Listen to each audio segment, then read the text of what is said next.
Ladies and gentlemen, welcome to the seventh inning stretch on the Variety Sports Network. This is the Dugout Mug Studios. And that's Darren, and I'm Josh.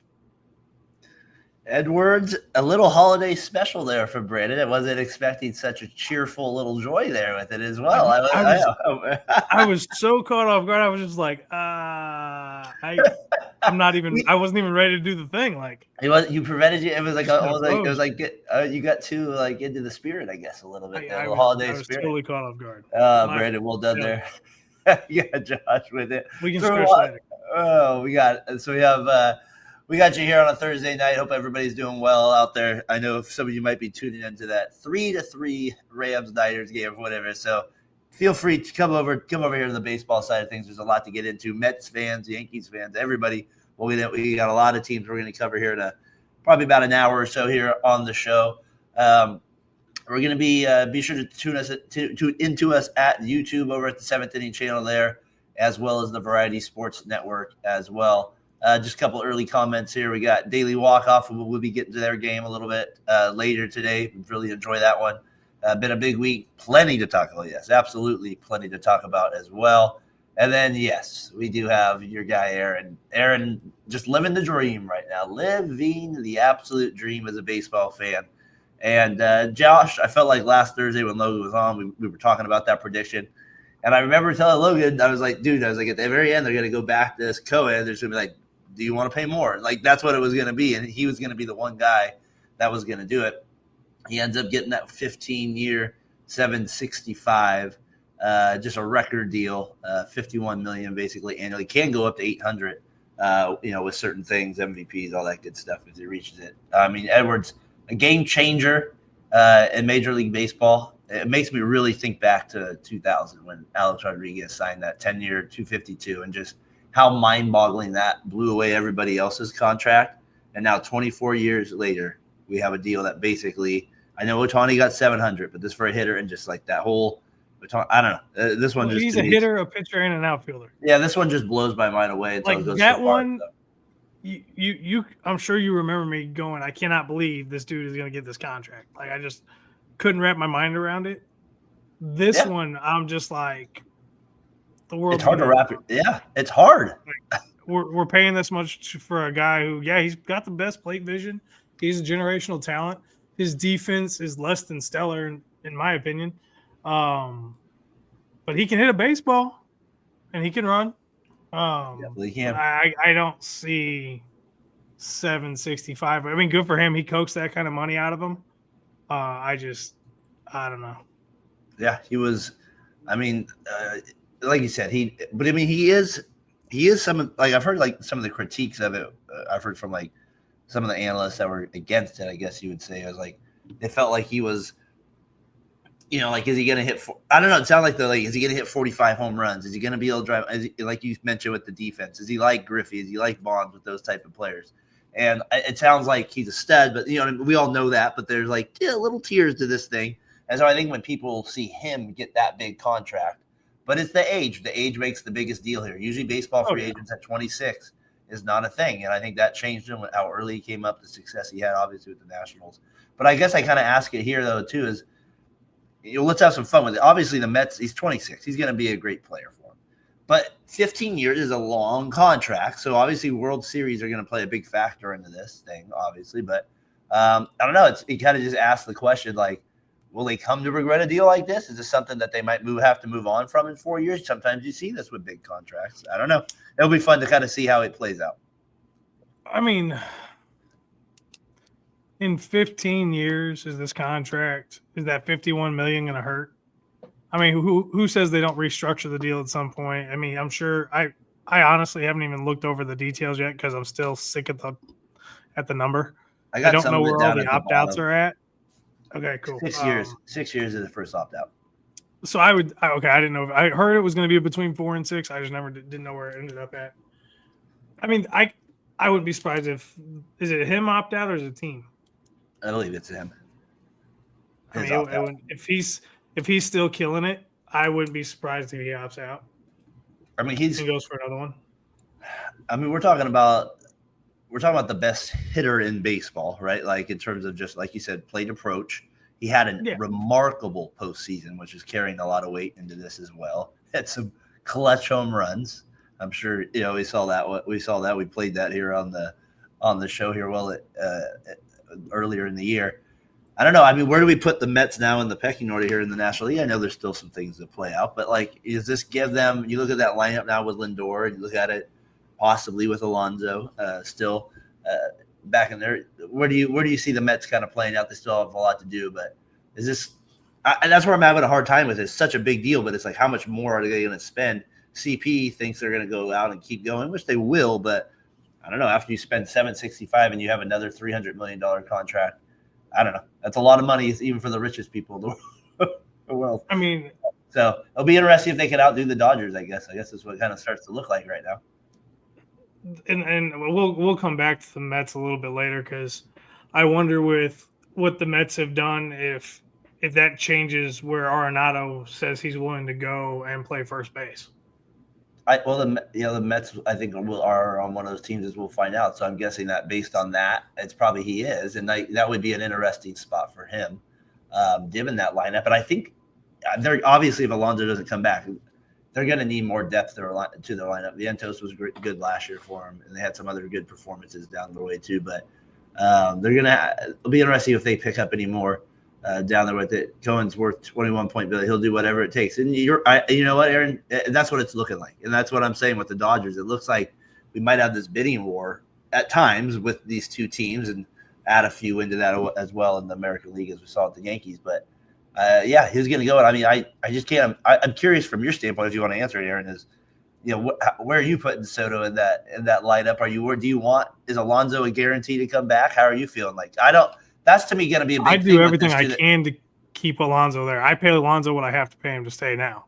See, I was thinking through that. Yeah, I was like, because then if I have those three at the top of the lineup, or even 2, 3, 4, I mean, why the heck not? That would be solid. And I don't like the polar bear. We know this. But he is a fantastic hitter. He is a very good first baseman. So I mean, I would try to keep that. I would try to put those three together and have my MV3 right there and build around that core. It was interesting, some of the things that came out after he signed too. A little bit, said he hadn't talked to any Yankees teammates since basically the World Series ended, and probably just obviously focused in on the job he had to get done. Was just trying, like I said, get as much money as possible. I do want that. Aaron, here real quick. I do want Nolan. He is decreasing. Yeah, no, I think that's what it is. I think the Mets, as we get into him, will be an interesting spot with him too. So I don't know. We'll see what else the Mets can do, but it does still feel like with Soto there now, they're obviously going to get a little extra life to that team headed into next year, and they're going to be one of the hype teams for sure headed in there as well. Any kind of other thoughts there, Josh, even Brandon, if you got any as well, if you want to chime in with any thoughts on Soto too. But any final thoughts there, Josh, with it? I mean, the Mets won't regret this deal. If they regret this deal, it's going to be in the back half. If he stays the entire deal, that's where it's going to be at, because this guy should be phenomenal through the age of 35, 36. So if it's going to hurt, it's going to hurt in the last 4 or 5 years. Where the Mets currently fit into the NL pecking order, they should be a playoff team every year, division title contender every year, and should be a World Series contender every year going forward, as long as they get a little bit more pitching help.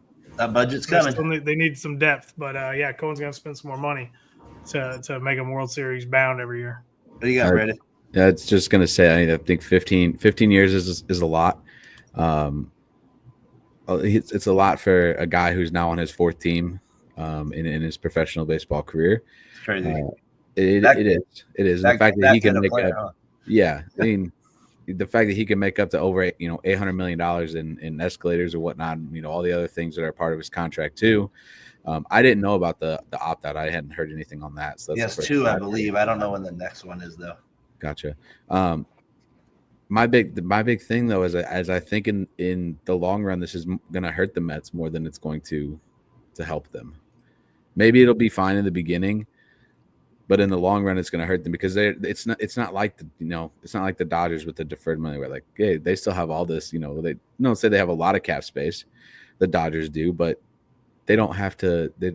There's a difference between having that deferred money put out. Yeah, but in the long term, it's going to destroy. It could. It might. It could. I mean, there's a good chance that the entire from 2041 through 2051, they don't do a thing. They may be the Pirates or, but if you win 5 or 6 world championships in that time, it's worth it. Well, that's where it's going to be. They ain't going to win that many championships. Don't worry about it. That 6 year, that 6 year opt out though, kind of always will be in the back of a little too. Yeah, and I think that'll just depend on what the Mets do by that point in time, where they're at. In the so-called pecking order. I don't know how much it, as big of a baseball player, as good of a baseball player as Soto is. He's not an Ohtani. He's not going to be. I don't know how much of a difference maker he's going to be. Well, I mean, you saw it this year in the postseason for the Mets. For the Yankees, it's different. I think for the Yankees, it would have been different. Why? Because they have more with it. There's more with the Yankees than there's with the Mets.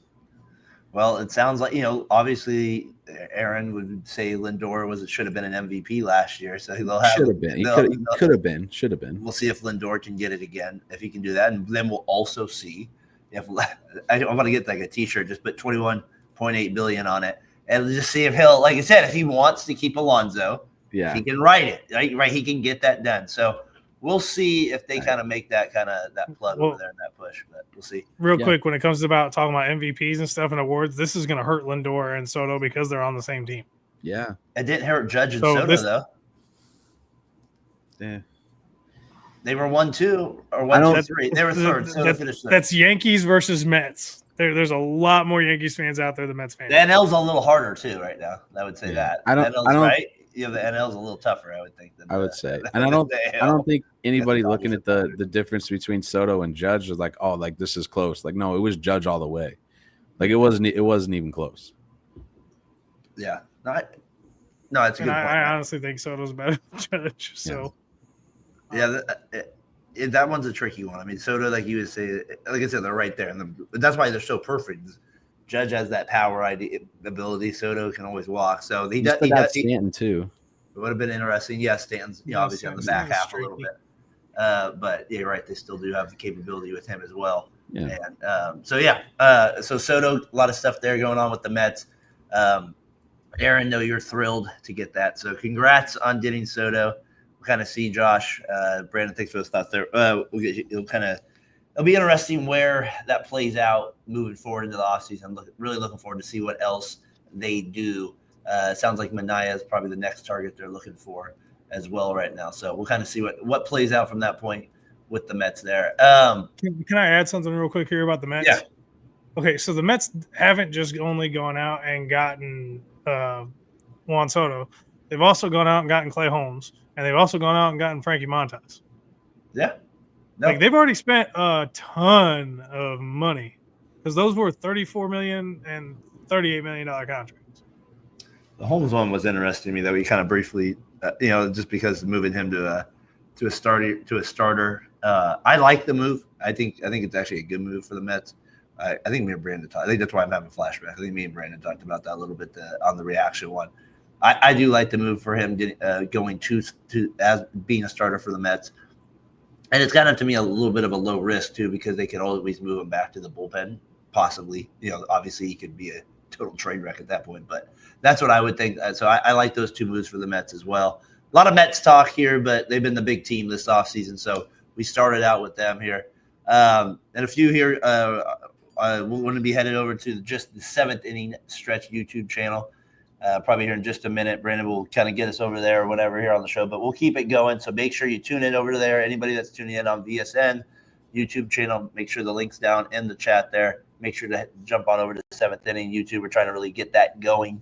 So appreciate any extra subs to that. Any comments, be sure to follow us there as well. But we'll still be with you on X as well at Variety Sports Network. So on that note, too, we got the Yankees. They get max free.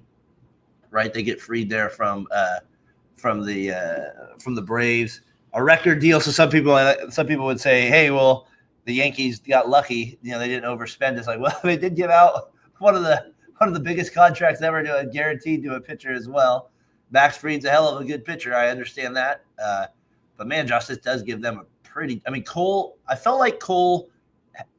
It wasn't at his best always last year. I feel like he struggled, but the stuff is still there. And then we saw that performance in the World Series where he could be dominant at times. Yep. I mean, this gives them maybe one of the best 1-2s to start out the year here. Oh yeah, it'd be up there against Phillies for sure. I mean, that's the first thing that comes to my mind when I think of a 1-2 punch. I mean, Arizona's got a good 1-2 punch, or at least Seattle's got a couple. They did. Seattle, had a good 1-2 punch. We'll see what happens there. Have you heard that one? Yes, I have. I heard that one. I just want to make sure. I was like, maybe he hasn't heard. I doubt it. No, but we'll see what happens there. I was going to say, did you hear about the Diamondbacks possibly trading one of their key pitchers too? I haven't heard that one. Yeah, it's just a rumor, But just I heard it today. I heard it today. Make you a little thing and put it up there. Fine. Just like that stupid Pirates rumor too. That's like the Pirates trading pitchers. Me and Josh, like, why are we trading pitchers all the time? No, that's ridiculous as well. Fried, all right. So his last 4 years, 2.25, 3.04, 2.48, 2.55. I mean, obviously he gets the job done. He had 2 complete games this year. Whoa, my goodness, put him in the Hall of Fame. But you get my idea. Is like I think he led the league with 2. I think that he might have led the league with 2 complete games this year. But he gets the 8-year deal from the Yankees. Going from the National League to American League, not really a big deal anymore. I'm a big Fried guy, so I think it's a great signing for the Yankees. And again, it's not when you lose out on Soto and you're able to get Fried, you're right there in the mix. I mean, we always say it, pitching wins. Yeah, so I mean, obviously your offense can bail you out, but if you're throwing Fried and Cole up there 1-2, I mean, you got a good chance to advance. Yeah, I mean this is a good move. I'm sure the Yankees are going to do more. I mean, who else have they gotten so far in the offseason? Nobody, no significant signings, right? No. They just re-signed Jonathan. They got a couple. I can't say his last name. Loasiaga. I don't know how to say his name. Yeah, no, they got some other guys too, and they're going to make moves. You hear that they're in on Bregman. What do you kind of think about it from the Braves standpoint?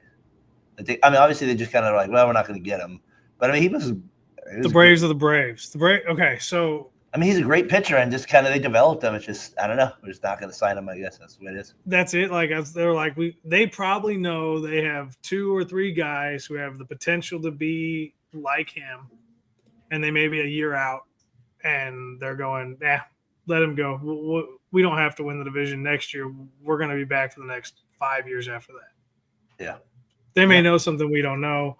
I trust Atlanta because they're one of the best organizations in all of baseball, arguably in all of sports. So yeah, I'm not worried. It's just weird to me they didn't let it go. I know. I think we're just like, oh, they'll get Strider back, so they got that. He'll fill that point. We're not going to pay $218 million for a starter. Obviously, a record deal that the Braves would never touch. So, 8-year deal for Mr. Fried. I really like the move for him. I mean, you saw the ERAs down below there, but Yankee Stadium is a little different. And I know the Braves sometimes can be a hitter's park too, but that right field is different than New York. It is different. You give up some cheapies there for sure. And then you got to go to Boston. You got to go to like Toronto's a good hitting. You know, the AL East is stacked. The lineups there are not as you don't have the Marlins, all the time in the division that you're fighting out. You got a lot of tough teams that you're seeing all the time. So that'll be. We're gonna find out how good he really is. It'll be interesting, especially with the way the AL East is at this moment, and the way the dynamic of the AL East is changing as a whole. Yeah, he's a lot. Like you said, it's interesting to see how he works with Cole in that transition. Now we have Rondon as well. So they got a lot of pitchers. They have Gill, that one Rookie of the Year as well. So Yankees got there for it. Thoughts on Jimenez being traded to Toronto after signing that big deal in Cleveland?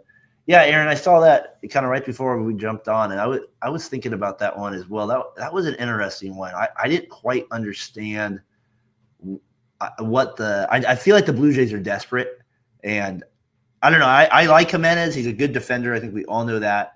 His bat is inconsistent. He's not I mean, I don't know. He's just not my type of consistent hitter, but the glove speaks for itself. I can see. I heard there was kind of rumors before the year ended about him going to be traded. I didn't think they would because they just signed him, but Toronto seems like a desperate enough team right now that they're just the definition, Josh, of a crossroad franchise. The Toronto Blue Jays, and I don't know. It's kind of interesting. Jimenez getting traded for over to the Blue Jays. So I don't really like the deal though for the Guardians in terms of getting better. Like that doesn't make sense to me. I think Toronto's going to be buying a lot of lottery tickets this offseason. A ton. And hoping they hit. That's what this is. That's just the feeling I have. Yeah. I think they're gonna take some risks, and we're not always going to understand what they're doing. That's just kind of where I'm at with it because they haven't really been clear on what their mission is going forward or what they're trying to achieve. Yeah. So we'll see what happens, but I like I said, I think it's going to be a bunch of lottery tickets, and we're going to see if they get their numbers. It will be interesting what they do with Jimenez too. The defense part of it, he signs that big contract. How do teams look at that defense? It seems like more teams want the offense in a case like that. So, I did. Aaron, that was an odd baseball trade. But with the Guardians and Blue Jays, I'm not surprised. Everyone knows what they're doing. I'll give it trades. Right? Yeah, I'll give it to him. What did you guys think of Crochet getting traded to the Red Sox? His name was in the rumors all year last year. I like the move for the first time in a while for the White Sox. You got 5 at least top 25 prospects. Are they going to be maybe as good as this guy? No. But your franchise is it's dead in the water right now. You have to just get bodies in there, good bodies, and see if they turn into something that could happen. And they're good players, and that's what the White Sox need. From the Red Sox standpoint, I really love the move for them. I think this is a great move. This guy is nasty. He just strikes out people. I do worry about the inning pitched and some stuff there, but they got 2 years with him at least guaranteed. I like the move. I do too. I'm not a big prospect kind of person. I guess I should say that too. Depending on the prospect. I hear you. But I like the move for the Red Sox. I don't know about this guy. I mean, talent, everything else there. But when it comes to who he is as a person, I'm not sure if he's good for the locker room, if he's just all about himself. I don't know. I don't know enough about the guy. The thing that gets me there is his comment about how he got traded. He wouldn't pitch in the playoffs if he wasn't given an extension. And ever since that report came out, I've had doubts about if I would want that guy on my team. He's got the stuff. That's fine. But I'm very much a character guy, and I'm very much about the clubhouse. So for me, I would have question marks. But, I mean, it's a good move for the Red Sox. They're going to need something to be able to compete with everybody else in the AL East. He kind of reminds me of a little kind of a version, not with Dalessa, but pitching-wise, is Snell a little bit. Kind of with the lefty, strikes out a ton of guys per 9 innings, but doesn't go deep into games. Josh, just to give you a little here with it, so this year was obviously he went 50. He got hurt in 2022, didn't play, only pitched 12 innings in 23, 24 pitched 146 innings, was an all-star for the White Sox. But like you said, they had to shut him down the stretch. So, Aaron, you bring up a good point. He has elbow injuries, but I would also counter that with saying he hasn't had a lot of mileage overall in the big leagues. He's only 26, I think he is, 25 right now. I don't know. It's hard if you're you take a chance on a guy like that, right, Josh? I mean, he's got nasty stuff. I mean, it's like the Mets taking a chance on Scherzer and Verlander, right?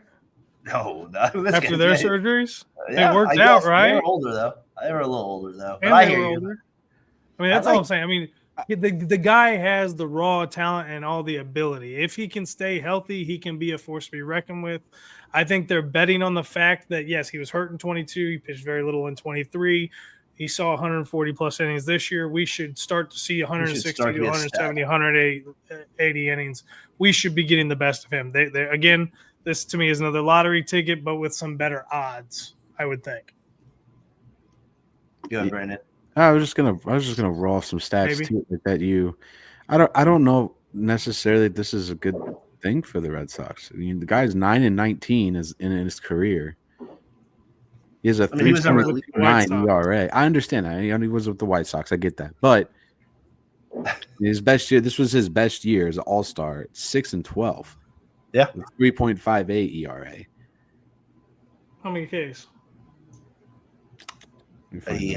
He had 209. Yeah. 209 and 140 innings. That's why. Yeah. He's Chris Sale to me. That's what he kind of reminds me of when I hear. Yeah. Like that's actually, what he kind of. That's better. That's a better, than John Lester. That's fair. That's what I kind of feel like. He's kind of still in that White Sox version of that. Not quite David Price, maybe that, but I think David Price they pitched a little differently to me. Yeah. But those are the two. Got paid once. I hear the speculation, Brandon. I think that's fair, and I think they are taking some heat for that. But like, I don't know. You get when people say 4 prospects in the top 25. You're right. All those guys could turn out to be great players, but that's kind of how some of these deals have to go sometimes. I don't know. I think the Red Sox are in a position where they have to do something.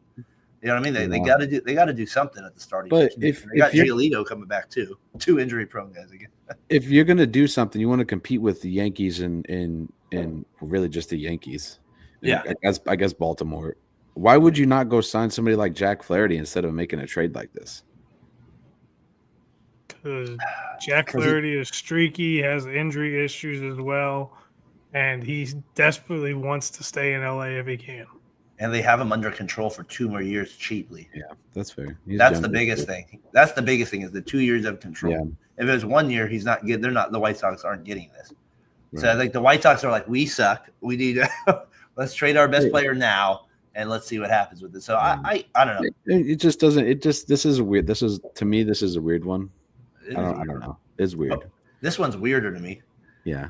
The Kyle Tucker rumors. That Susie is. Yeah. She's coming to grips with tough being a fan sometimes when your team's like, yeah, we're rebuilding. It's like, whoa. What are we doing here? Why are we getting rid of these guys? And if they try, I just can't believe they would trade them. I'm like, how are they in the – it makes me even think more they're obviously not in the Bregman sweepstakes. Like, that's what it makes me even feel like even more if you're thinking about trading this guy. Yeah, you are going to have to pay Alvarez. I get it. Alvarez is a better hitter. I think we're fair to say. But Tucker's a great defender. He's a really good defender. And then he can hit too.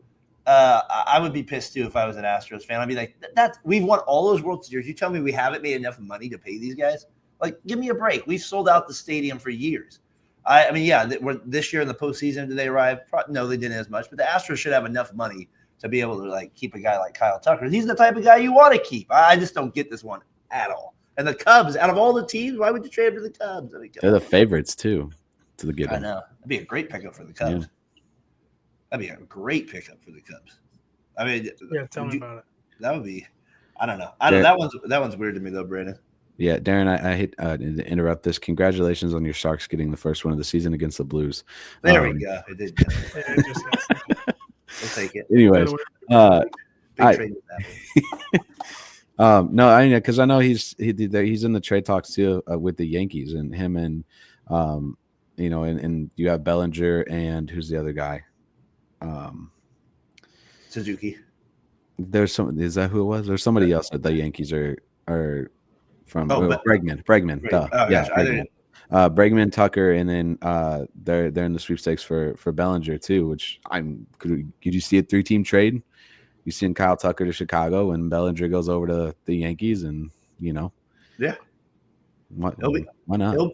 It'll be interesting what happens with that. I mean, like I said, the rumor I'm hearing right now is Suzuki and Paredes over to the Cubs or over to the Astros, excuse me, for Tucker. I don't know. I guess maybe I'm just a little higher on Tucker than what that rumor suggests.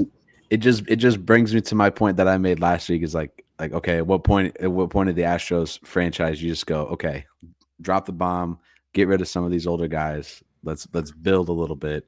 It does seem like they're doing that. Did you see their Twitter account today or their X account today? What they posted? No. They posted like kind of a 45-second video that said "Young Guns." That's what it was. All the young players getting it. So, and I didn't see Kyle on that. I didn't see Kyle in the video. So that might. And then I saw Susie, and Susie had it perfect. She's like, "Oh, this is the time you make this video right now." Like she was all like, so she's great. She was great with that reaction. She's gonna do what the Cardinals are doing. It's fine. Man, Kyle Tucker. Some of these things like the rumors, and that's why I know they're rumors, but obviously GMs say these things. So it's not the end of the world for a GM to like, hey, what would you give me for Kyle Tucker? I can't hate a GM for asking a team that. Like, not saying you're doing the trade, but you're not doing your job either if you're not asking. So like both things can be true at the same time. But if you're seriously, which it sounds like here, other than getting him out of the AL West, I really don't understand the trade at all for the Astros from that standpoint. So yeah. I don't know. That one doesn't make any sense to me, guys. Everybody's available for the right price. Yeah, it is the right price. Well, you know what the right price, Josh, was for Mr. Adames. We talked about him last week as well before getting to the show. The Giants. Didn't we almost call this? We did. Posey gets the job done. He got it done. He was able Didn't to get we have we did. the year and did we what I don't know if we had did we say 186 or did we say 180? We were close. We were like 180 on that one. So we were okay. That's what I was like. Did we get the dollar amount right? Because I think we said 186. But anyways, it's an overpay. Adames is a really good player. I'm happy he's out of the NL Central.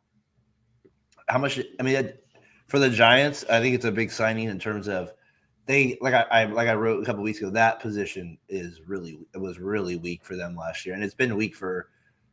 Brandon Crawford's been good. Don't get me wrong; he was a star player for them. But over the last he had that kind of bounce back here in 2001, I think it was, or something like that. But he kind of been losing a little pep in the step there offensively. So this gives them a little boost there. Some people might question the metrics on defense, but the Giants need offense. They need offense. It's not like Adames is a pathetic shortstop either. So defensively, he's not like a massive liability. So he's I'd say he's about average. Yeah, but he's not like I feel like he'll make the routine play for the most part. Like there's guys. He's not going to go amaze anybody. He's not Mason Wynn or Gunnar Henderson or Bobby. No, he's not those guys. No, but he gets paid, and like I said, 30. There hasn't been a Giants hitter that's hit 32 home run or over 30 home runs since Barry Bonds. So we'll see if he can do it. Giants fans, if you're out there thinking, well, our ballpark's tougher. According to StatCast, all of his home runs, 31 of 32 would have been gone also over at Oracle there too. So that shows he still has the power to get it out on the West Coast, but we'll see what plays there. But big move for Posey and the Giants getting that one as well. Isn't the elevation out there higher? A little bit. In Milwaukee? Probably a little bit. Does he get any help from the elevation? Do you think that the Burns part here too as well? Like that's the other thing with the Giants is like I was kind of transition that Adames to Burns. Like they get the big signing there, but they're also favored now to get Burns because he wants to kind of in the West Coast. And if the Blue Jays to me are their biggest competition, unless the Giants don't want to pay, I gotta think they land there, Josh. I think this helps Burns actually because Burns was teammates with Adames in Milwaukee. Yeah, weren't they? They were. Okay, so I think that helps for a short time because Adames was traded there, obviously from Tampa. But yeah, they were a short time. Okay, so I was like, they got a little familiarity. If they had a good relationship while they were in Milwaukee together, this may help bring him along. If they didn't, maybe it says, I definitely don't want to go to the Giants now because I don't want to be in the locker room with this guy. He's going to be there for a long time. How would we talked about, how would that make you feel about the Giants? Like, would it change your mind at all about them after like a couple weeks ago when we were saying, or a month ago? Nah, they still need more. Man, signing two guys, one of them would be over $200 million. Yeah, they still finished third in the division. Yeah, they might make the playoffs as the last wild card, maybe. Yeah. Their pitching would be better. Their first two would be better than the Padres. I don't know if it makes them better than the Padres though. No, because of the Tatis Machado factor and potential of other litany of players they go get. Yeah, it'll be interesting. We know the Padres are going to go get somebody. They've been really quiet though, so I don't know. They're gonna go get somebody. They're like a snake in the grass. The Giants, Kyle Tucker. Giants, Kyle Tucker. That wouldn't be a bad one for you to get. I think it would be a good in San Diego. Blue Jays, that'd be weird. It would be a good pickup. Corbin Burns would be a good signing for the Giants. It'd be a good solid pickup for CP. You're late. Giants. CP, we had you. Yeah. We got you with Juan, man. Congratulations. You've been smiling all day with it. I got you. We'll see you in the NLCS next year. Don't worry. Let's go, Mets. We were talking about it. Yeah, NLCS. Well, the Giants and the Giants. So Mets.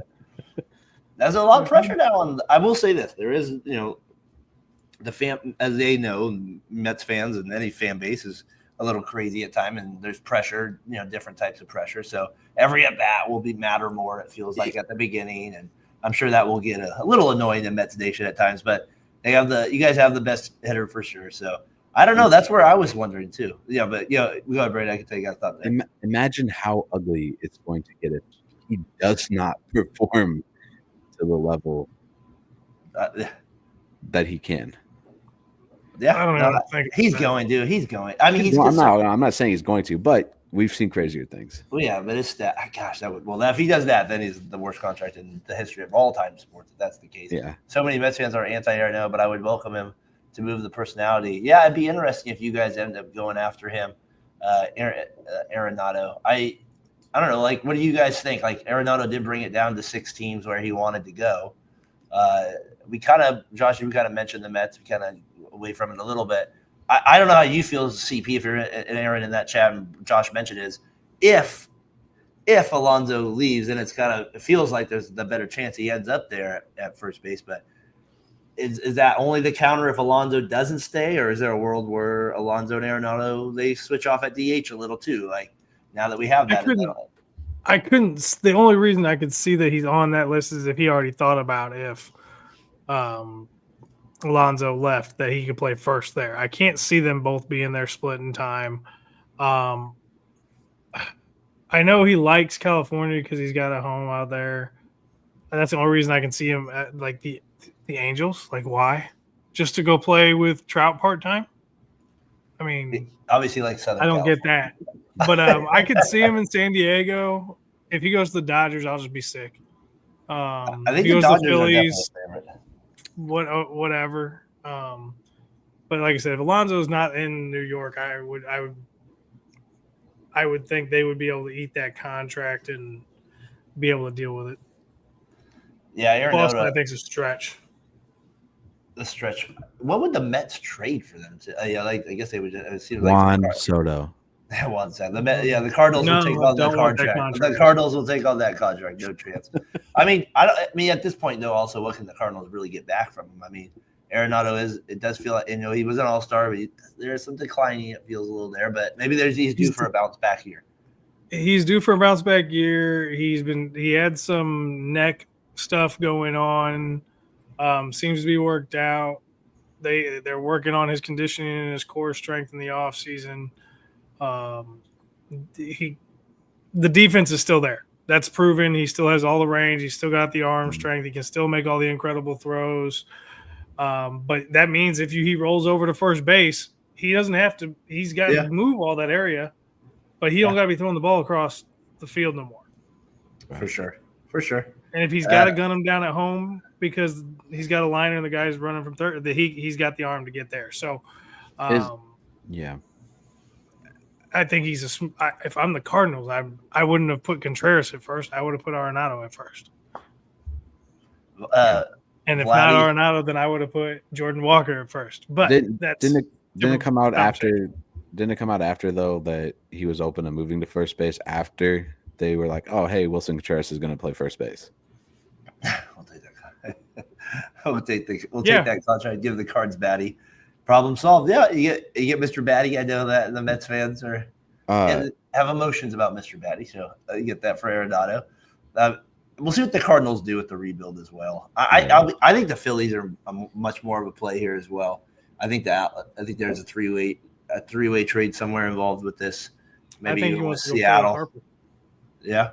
So that was my kind of weird underdog was if he'd be open to Seattle if Seattle made some other kind of move that. Well, what if Arenado somehow ended up with the Phillies?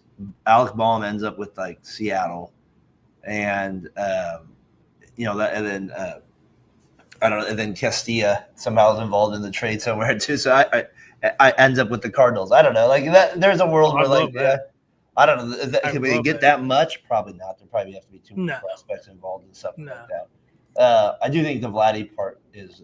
I was thinking about that too. CP is. I think that's maybe looking to next year as he becomes a free agent with Toronto. Highly likely. So if they do miss out on Alonso and they don't, Arenado is probably a good pivot point, or Yandy Diaz as well. So there's a lot there with Arenado. It'll be interesting what the Cardinals do. I know it's a big thing for Cardinals Nation right now. Is what ultimately it's going to come down to whoever gets Bregman, and then whoever. That's ultimately what's probably going to come down to. Is my thought. Yeah. Yeah. No, that's for sure. For sure. He'll go first, and then Arenado's market will heat up. The other ones I had on here, just a few signings to keep you guys up to date here. The Rangers did a couple things as well.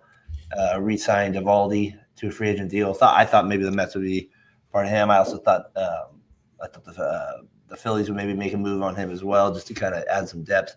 Rangers, they're kind of an interesting team to me. I kind of wonder if they'll kind of get their mojo back a little bit next year. So not a bad signing for them to keep that going as well.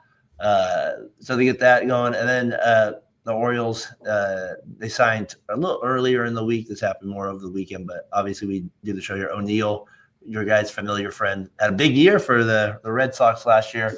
I like that signing for the Orioles. I heard the Orioles are going to mess with left field again. They're going to bring it in a little bit, maybe a happy medium, I'm hearing, between the stadiums there. So we'll kind of find out there with that. So the Orioles reach an agreement with Slugger O'Neill. Josh, I like this move. I like this move too. He's a Gold Glove outfielder. He's an MVP runner-up. Dude can ball if he can stay healthy. They need a back. He's injury prone with the back.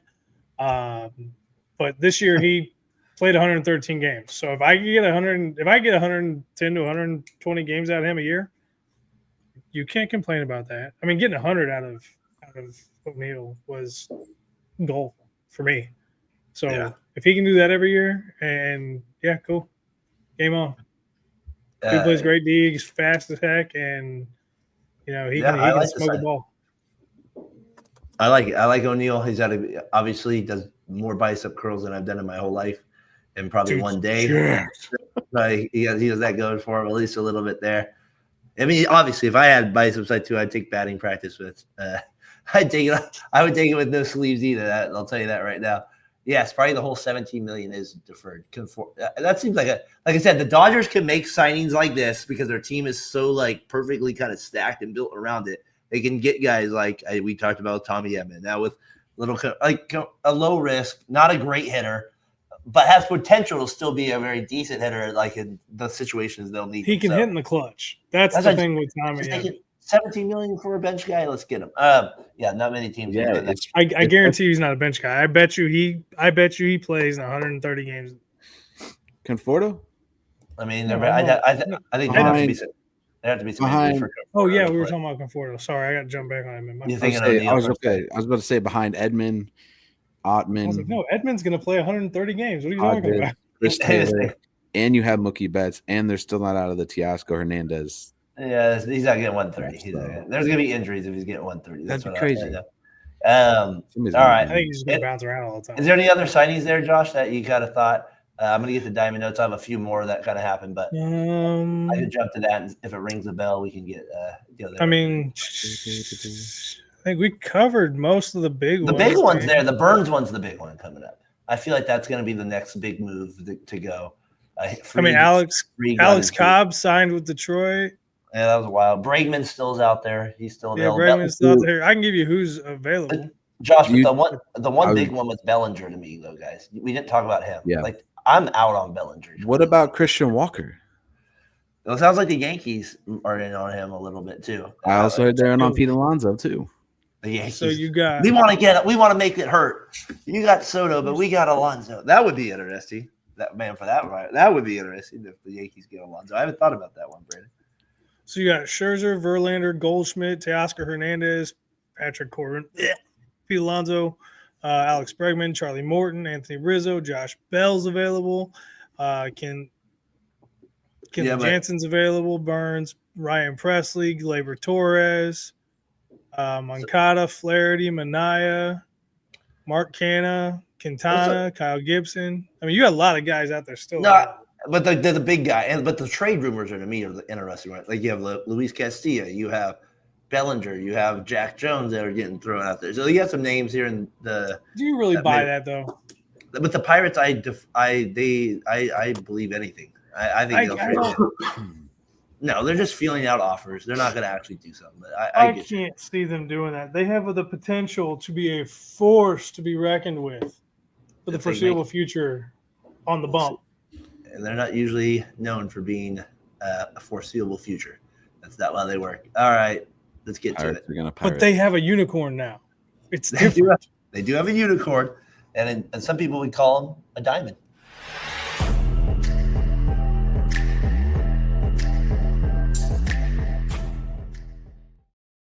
That was good. That was good. So you've been waiting to do that for a while. You just said it. I've never teed it up before. You teed it up that one for you. Put it on a tee for me, people. Didn't even know I was teeing you up for anything. That was beautiful. Well done. All right, we got that there. I got a few at the bottom here. We talked about Jimenez. He was actually in my diamond notes, but Aaron kind of jumped me on that one. So we talked about just the small ones. Gary Sanchez ends up agreeing to a 1-year deal with the Orioles. He's still in it, still in the league.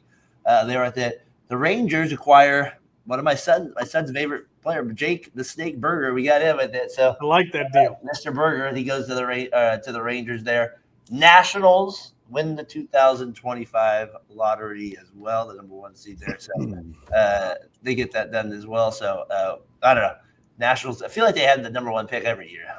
Remember for every year it felt like they got Strasburg, they got Harper, they got this. Like every number 1 pick went to the Nationals. You're like, my gosh. And then they won a World Series, and then they tore it down again.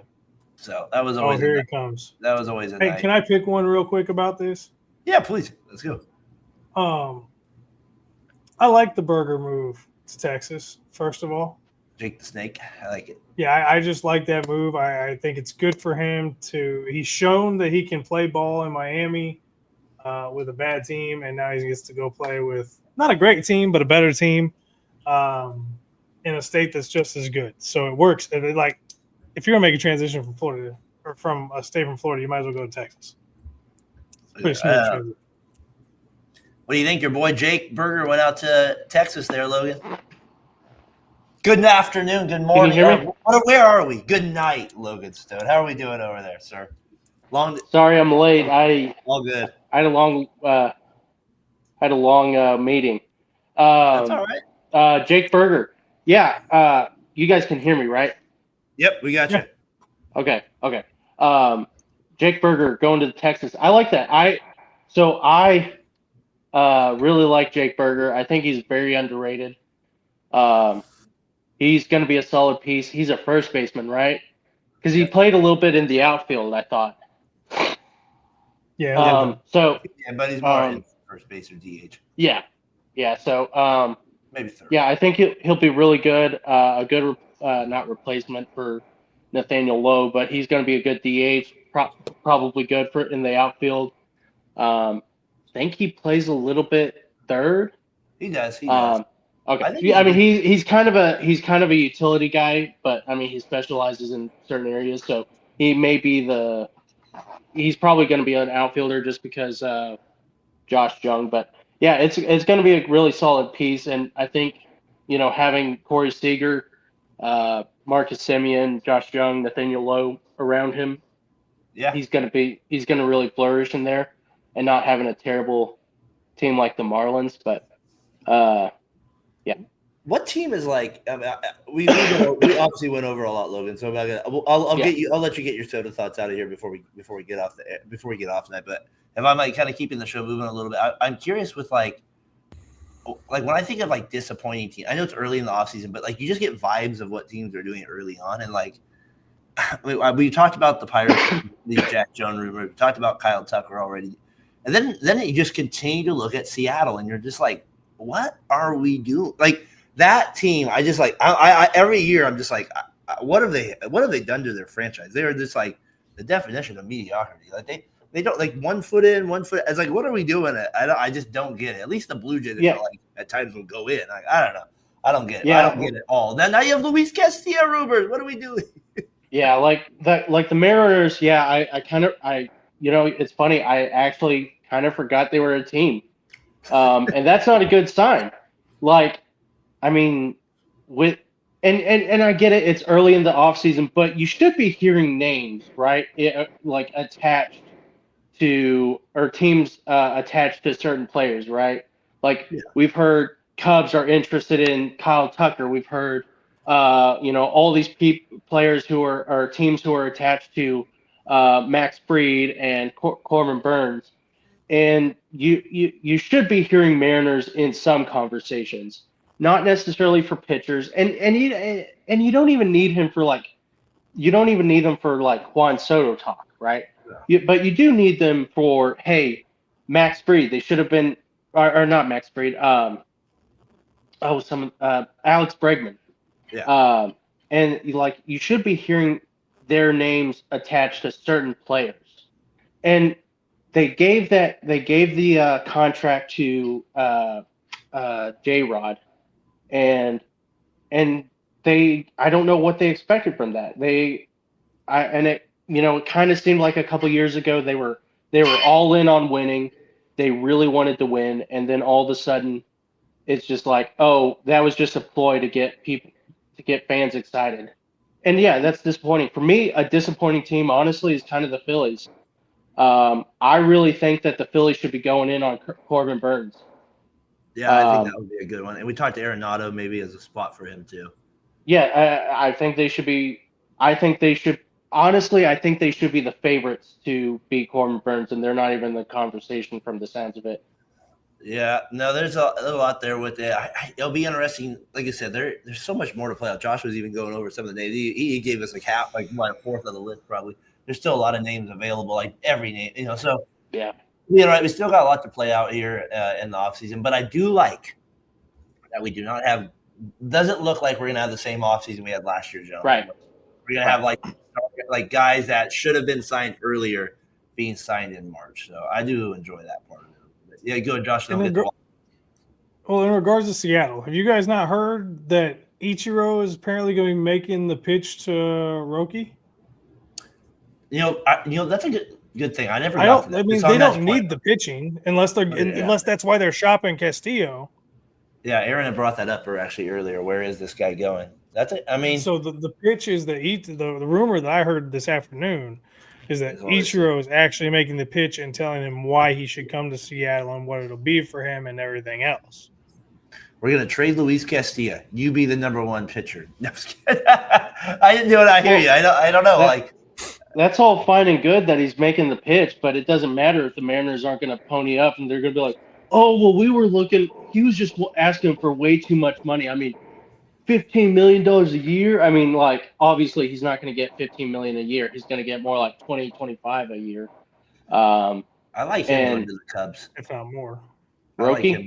I like him, and the more I just I like him as a Cubs guy. I think that would be cool. I don't know. There was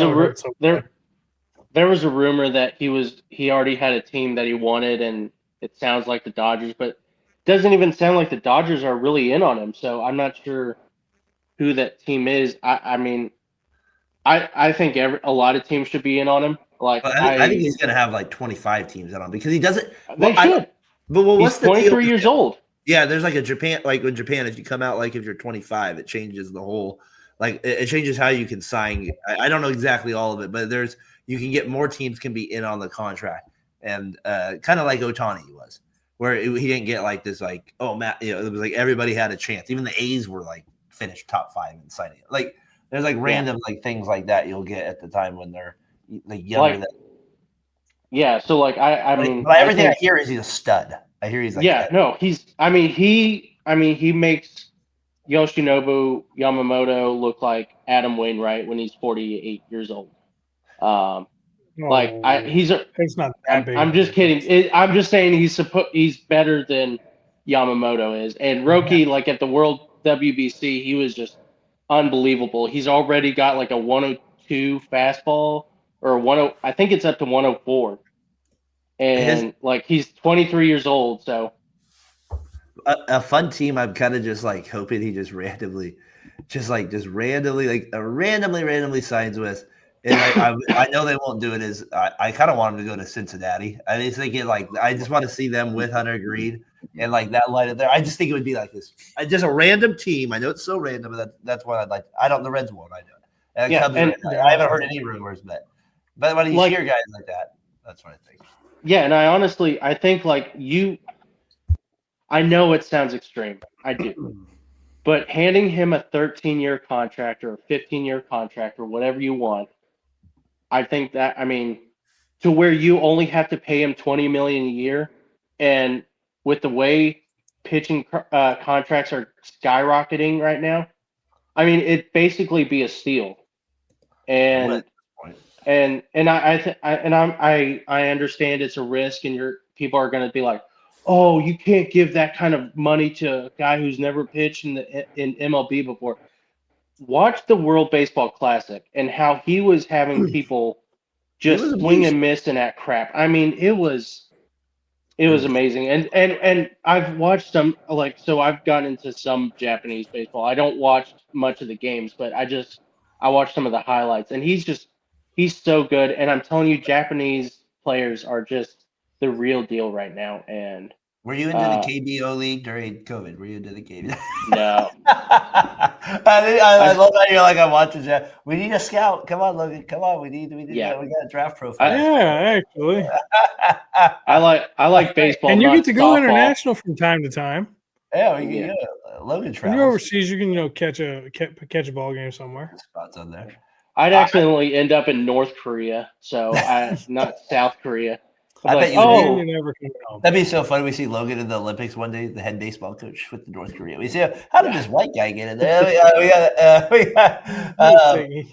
All right, Brady, I see you got it up on the screen. What do you got for us on walk-off trivia before I get to that? Oh, yeah. Let's see here. Let's go. We got the Los Angeles Angels to start today. I can't see this. They are the number 2 pick this year? Yeah, they're number 2. You got that. So this is a tough one though. This one's like a little. Who's number 1, by the way? The Washington Nationals. Oh, that's right. Again, we just said ridiculous. They end up with. They had an 8% chance to win the draft lottery, and they're able to come out on top. They're. I'm looking at the first thing I would do is I move obviously Nolan Ryan to the 240. That has to be over there. To the left, far left. I think Reggie Jackson belongs in the most walks, right? What do you think? He's got to be in 4 through 6. I bet he's 4 through 6. I'm kidding. No, he's a 2. I would be, yeah. I put Trout. Trout's probably got to be 1 through 3. I was like, what about Gloss? Yeah, I think Trout move over there over Bobby Grinch. No, it's not Bobby Grinch. If Brandon's there, I move Trout over to Bobby. Trout over. Honestly, yep. Well, hold on, because I think Mike Trout belongs in the 2-time All-Star with LA through 2023. I actually think Reggie Jackson belongs there too. It says 2 times plus, right? Yeah, 2 times plus. You're right. Yep. Yeah, he might. I think he probably belongs in probably both at the end of the day or so. I was like, I don't think I'm. Yeah.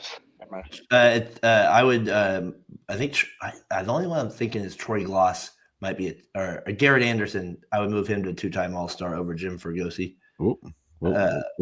Keep Trout, and then put him with Gloss. Yeah, Troy Gloss needs to go. I think he's okay there. I think Brian Downing needs to go over Jim Fergosi over with pitching. I don't think Jim Fergosi was Troy Gloss a 4-hitter. I thought he was a 3-hitter. No, he was like kind of down one. Brian Downing, I think. No, yeah, and it's ranked. So franchise most walks rank first 1 through 3 and 4 to 6. So I would move Downing and Fergosi. Where's Downing? Oh, so we do have to rank on. Oh, never mind. No, you don't have to rank them. Just whatever. Okay. I would do that right there. Downing. And then I would say try that. That's what I would. Or that because if not, then you're moving Chili Davis for Mike Trout. Bill Singer. I don't even know who Frank Tarkenton is. You got a couple on there. I don't know who they are. So I would. I would just swing right there. That's what I would do. I'm taking a swing. See what we got. We didn't get that. That's rough. 0. So the base on balls is really tough. Like I don't know the really. Mike Trout. See, that's what I mean. I think Trout's in the 1 through 3 there. I'd put him for Chili Davis. I would think Chili or Brian Downey. That'd be my other. That'd be there at that. Well, no, you can't be Brian Downey. He's not a pitcher. Yeah. Or then Singer, and then Chili Davis. Yeah, Is Singer think the pitcher then? Singer and Downey. Singer might be I'd put Singer in. I think Troy Gloss or Tim Troy Stamen. Gloss has got to be walked more. He's got to be over here, right? I think Troy Gloss has to be in the 1 through 3. Yeah, over Singer. Yeah, he's got to be, man. Over And I would definitely put Tim Salmon in over Bobby Grinch. I actually think Tim Salmon might be in the All-Star category. He's never made an All-Star team. Has he not? Nope. Oh my gosh. He's on my Eric Chavez list of guys. Oh my goodness. But Brandon, I would move Tim with Bobby. Tim and Bobby there. Okay. And then Brian Downing would have to move with Bill Singer because we got that one wrong. Yep. So and then Chili Davis. Swing again. Chili Davis and Bobby Grinch would be my other one, I guess. That'd be the other one I would change. Just based on our Didn't we put Bill Singer in the last one for that 240 plus? No, we had Bobby over there, I thought. Bobby, okay. I would move Chili and Bobby, I think, because Chili was a hitter. So I would think that's what I would get. That would be my swing. Okay, let's try that. Let's see what we got there. Come on, Angels. Come up big for us. Got it? We're close. Bobby and Troy and Downing. So Troy's not. Troy's got to be 4 through 6, right? Because we already had him there. No, 4 through 6 the first time. So Troy Gloss is the 2-time. Troy Gloss is the 2-time All-Star. All right. So we got that there. So it's now Bobby or Downey. That's now. So that would mean that Johnny. Yeah. Yep, that's it right there. This should be it. Process of elimination. Bang. There we go. Josh Lewis, if you're out there, he's an Angels guy. The walks is a tough one. That adds a little. Tough. Especially when you don't know like 8 other guys. Just because I asked for the walk-off folks to give me a team this week as well. They said they want to see the Seattle Mariners. So second one. All right, well, you're moving Seattle Mariners. Felix just for right. Okay, so King Griffey Jr. just fills out the whole thing, right? Yeah. Randy Johnson move over to the pitching category. Where Seager is, right? Yeah, absolutely. Okay. Felix. I wish I could. For Suzuki. Franchise most. Oh. Okay, right. That's right. Hernandez for Suzuki. Jay Buhner, he's definitely a walks guy, right? Yep. And then Griffey Jr.'s got to be the 2-time All-Star. He's probably their top walk guy too, though. Suzuki, I would definitely put as a 2-time All-Star. For who? Martinez? Alvin Davis. Okay. And then I would probably put Harold Reynolds over Jay Buhner. I'd probably switch those two as well. Yeah, that's who I was thinking. And then I would probably switch. The only other one I was thinking would switch Edgar Martinez and Julio Rodriguez. I think Jay Buhner was a 1 through 3 guy, right? Yeah, and obviously Edgar was 4, or I think Edgar was 3, so he's got to be in the walk category. Oh, ranked 1 through 3 and ranked 4 through. Okay, I'm sorry. So I would move Edgar and Julio. That would be my. Okay. And then I think that's what I would say. That's Didn't Ichiro have a ton of walks? We put him 4 through 6. No, Ichiro liked to swing the bat. Ichiro. I actually kind of would want to put Harold Reynolds instead of Ichiro here, but I'm going to go with Ichiro because he played longer. So if Ichiro's going to go anywhere, he's going to go over here. He's going to go in the All-Star. Let's see. Come on, I feel good about this one, except for Kyle Seager. Yeah. Well, I think the Buhner. What do you think about Buhner? I don't think Edgar Martinez is going to be most walks 1 through 3. Let's see. I'm on. Come on, Edgar. Come through for us. All right, here we go. Yeah. Got the pictures. Really? Edgar did. Seager. Wow. That's the switch. All right. I was like that. I wasn't sure. Seager played a long time. All right. Not bad with the Mariners. For that time. Sorry. I thought we had put Jay Buhner in 1 through 3. Hey, share those results there, Brandon. I wasn't so bad with that one. That one we did all right. The first one. That one we did okay with on that one. All right, walk-off trivia. Be sure to show it there. We appreciate them. They've been retweeting the show as well. We like the content here. Helps me get my baseball trivia stuff going. Thinking the names. Let's do Yankees. Spank the You want to Yankees. do the Nationals? Do the Yankees next week. Do those next week. Not the fine. National. Not the National. I won't know that. I just wanted to get my ego stroked a little bit. We'll stroke that ego next week. Yeah. We got that with it. That's fun. Walk off there. I thought we did good with Seattle there. We got a couple teams in there. We did the Mariners. We got the Angels. A little AL West action. So give us a team we should do next week as well. Yeah. Thoughts on Jay Buhner? Just now that I'm looking at him, what are your thoughts on him? Underrated, overrated? No, he was definitely underrated. He was a good player with the Mariners. Yeah. He was a beast.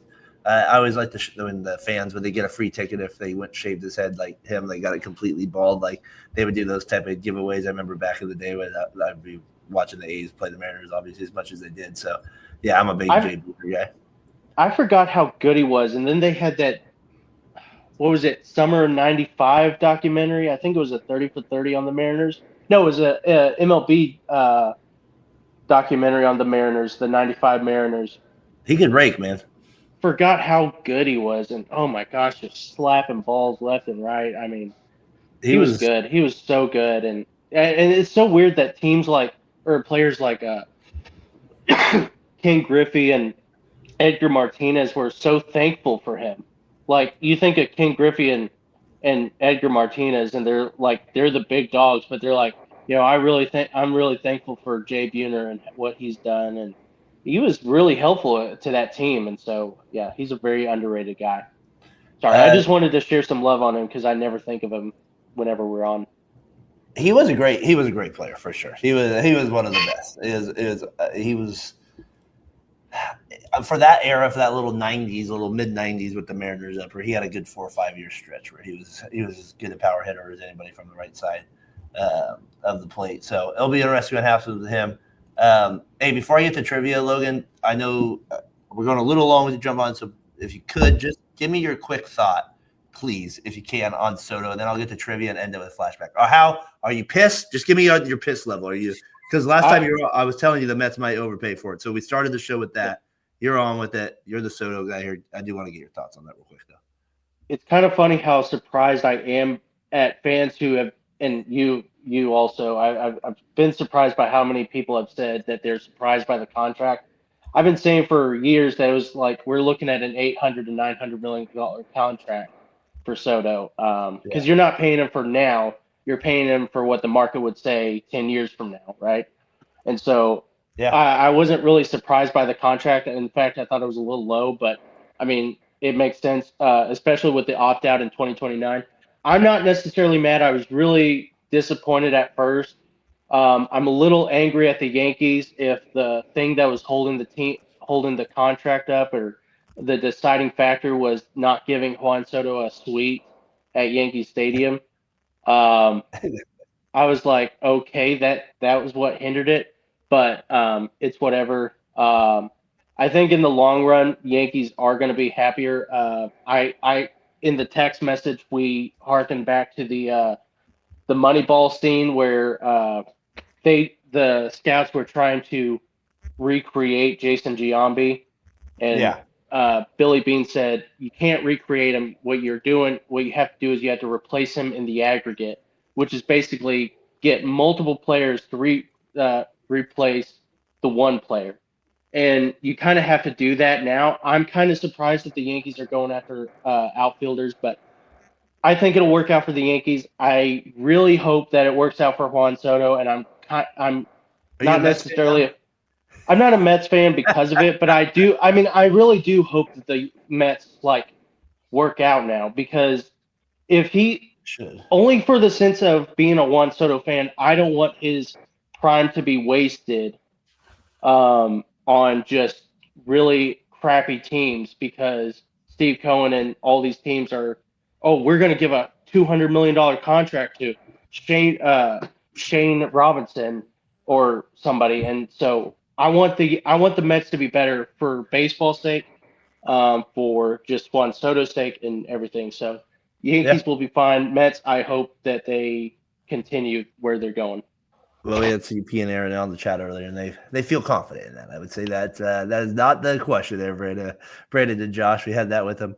All right, let's get to it. MLB trivia here with that for the week. This is going to be kind of an out of the box one. Maybe you guys will get it if you know your baseball right away. But I did give a hint there, but we'll see. Daniel Do you Descalso. even know that? Oh yeah. Hint number 1. I played for 19 seasons, most notably with the Los Angeles Dodgers. I was drafted by the Braves in 1967, and I was on deck when Hank Aaron hit number 715. Ooh.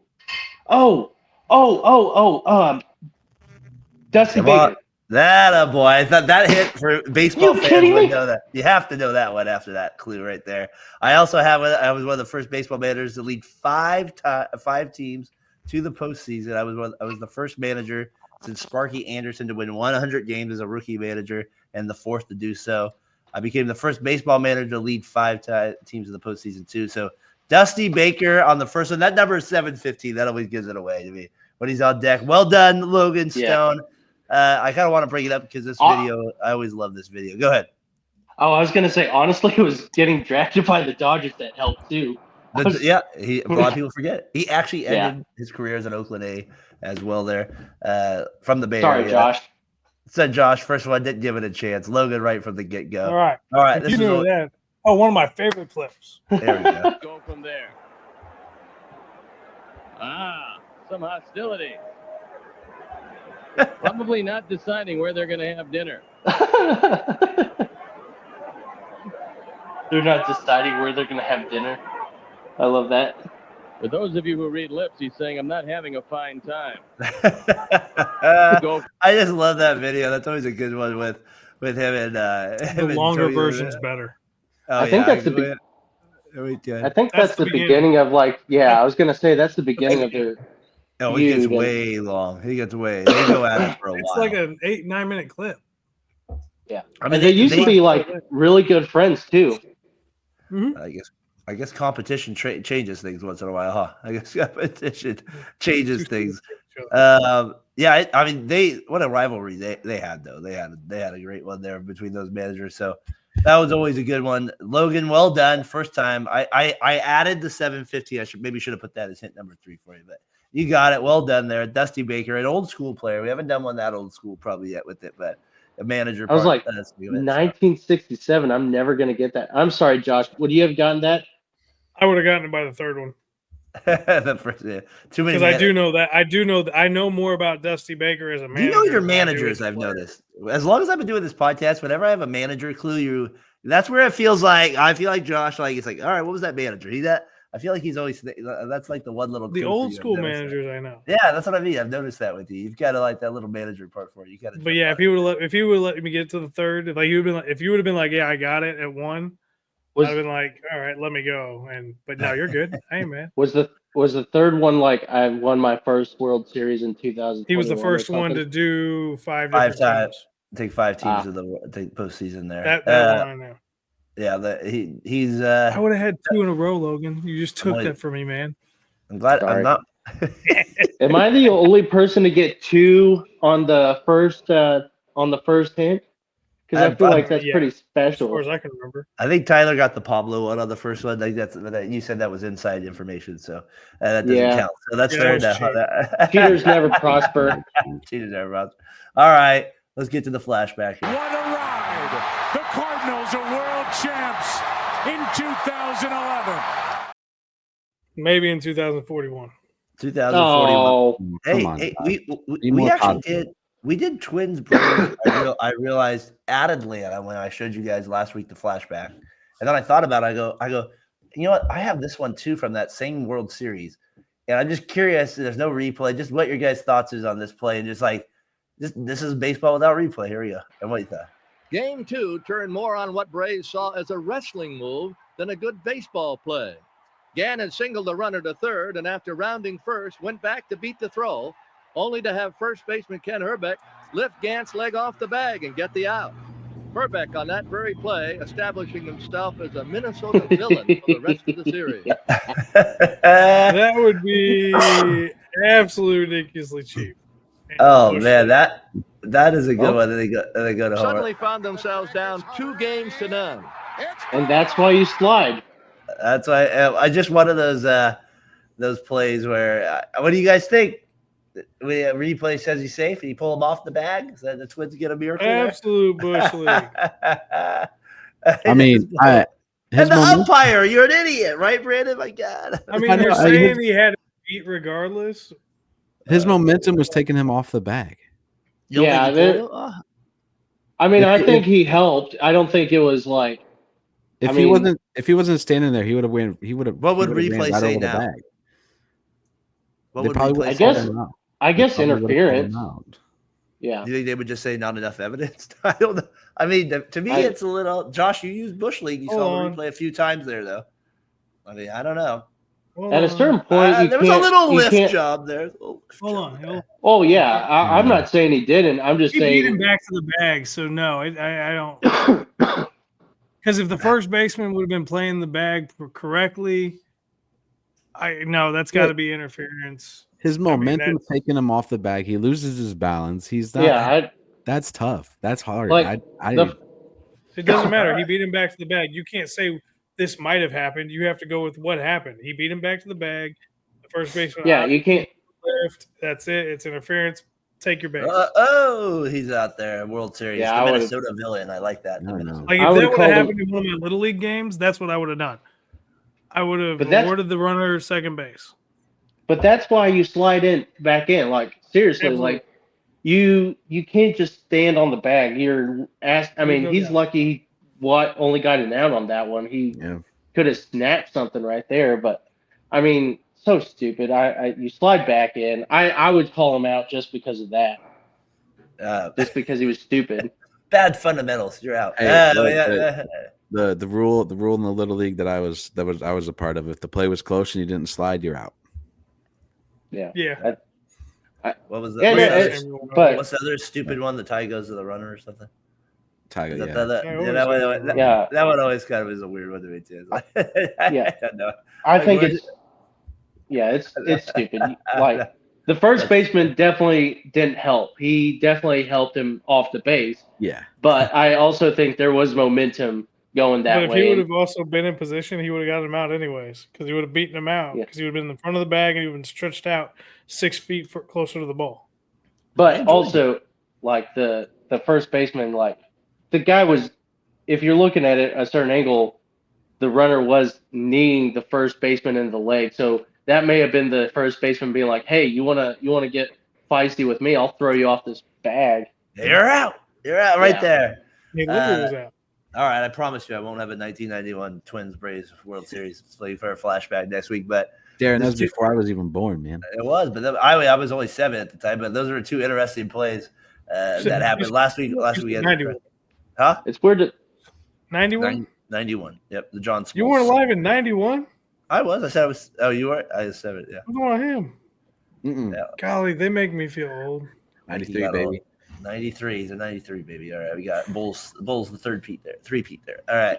All right. Hey, good show tonight, guys. Logan, thanks for jumping on. I know it was a little late, but I'm glad you were able to get some of your thoughts there at the game as well.